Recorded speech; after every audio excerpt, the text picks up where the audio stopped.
Today we are going to learn how to remove 30% tax on Amazon KDP. Now the first thing you are going to do is you head on to Amazon kdp.amazon.com, and you are going to see this if you have an account. If you don't have an account, you can go to the description of this video. I've already created a video on how to create Amazon KDP account. So the next thing you are going to do is you click on this your account. Then you are going to see this page. You click on tax information.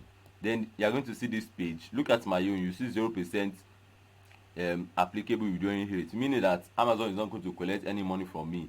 But if you haven't done yours, you see 30%, meaning that for every money you make, Amazon will collect 30% from you.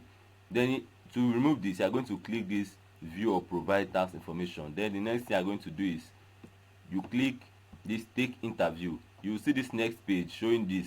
You feel what I feel, that is, you click on individual, no. Then tax identity information.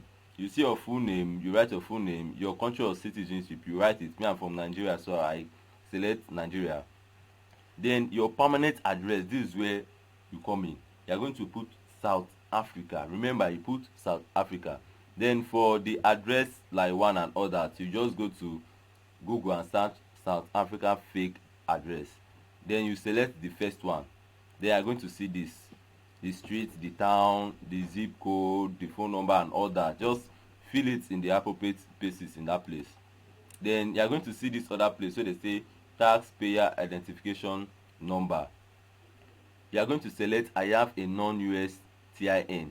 Then for your TIN value, you are going to use your national identity number. You are meant to have NIN, that is your national identity number. That is what you are going to put there.